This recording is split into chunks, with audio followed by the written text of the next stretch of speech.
What's up guys, Anders here with another video for you. Today I wanted to go over the Global Labs test server patch notes to see what we can expect to be updated to our live servers in the coming weeks. Only really a few points to go over, so this one's going to be a short one. No new successions for the past 2 weeks. That's really weird. All of a sudden they've stopped. So I'm going to be going over the 3 successions I've missed in the coming days. That's going to be Mewa, Musa, and Valkyrie, so stay tuned for that. And now as for this week's Global Labs update, they targeted Sorceress Succession with some PvP damage nerfs. I didn't think it needed nerfs, but you know, most of her skills received PvP damage reduction from 15% to all the way to 50% on some skills, depending on the skill. Now, this is the Succession skills, okay? Not the normal pre-awakened skills. Sork is not being nerfed. Don't worry. This is just her Succession being tuned.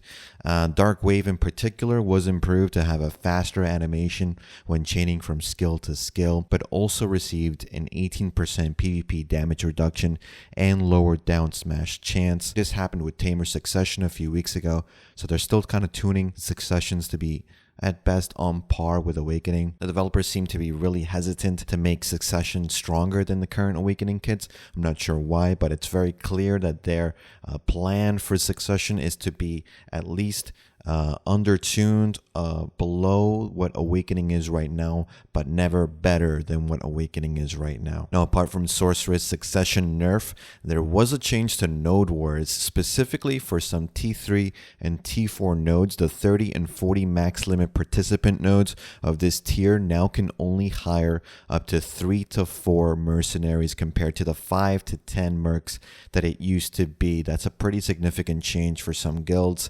And they also made some change to the Ogre and Troll Siege units, which as far as I'm aware, we still don't have it in our version of the game outside of Korea. If you don't know what those are, they're basically like siege weapons you mount and use in battle. They're kind of cool looking, so I'm hoping we get that in our version of the game soon. Sailing also received some tweaks where the camera angle is slightly better when using skills on ships. It's not so close now. I'd prefer it actually to be farther away still, but it's a decent change in the right direction. They also made a positive change when it comes to stopping your ship. You used to have to do a key combination to make your ship stop faster, but now pressing R decelerates you to a stop pretty fast. They talk about also being able to lock your mounts. I'm not sure what that means. That includes ship as well. I haven't been able to figure out what they mean by that, so I'm sure once it comes out in Korea, hopefully we'll have a more clear meaning of what they mean by locking your mounts. The My Info tab has also been revamped. It looks okay. I kind of like it. I like the new Profession tab personally. Looks cleaner. If you see text being messy and clipping, it's because they still need to tweak it for Western languages, since Korean in particular is more space efficient as a written language, so a lot of the UI needs to have some tweaks when it gets ported over to the global version of the game. But overall, I think it's a decent looking My Info. Definitely not as bad as the one that they tried to revamp when they originally revamped the UI like a year ago. That was pretty bad. And finally, Blood Wolves received a change. Can't really tell if it's a buff. I guess it would be a buff.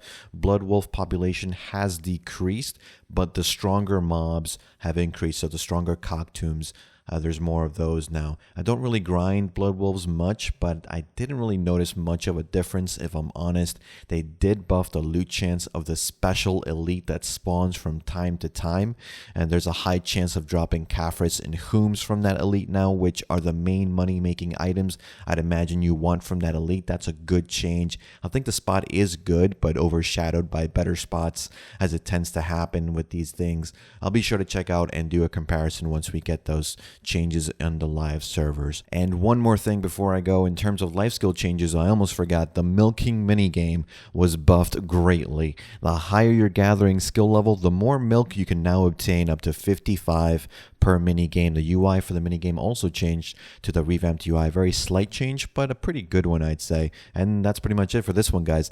Let me know what you thought about the changes. Are you excited about the new UI for the info tab? It looks pretty neat in my opinion.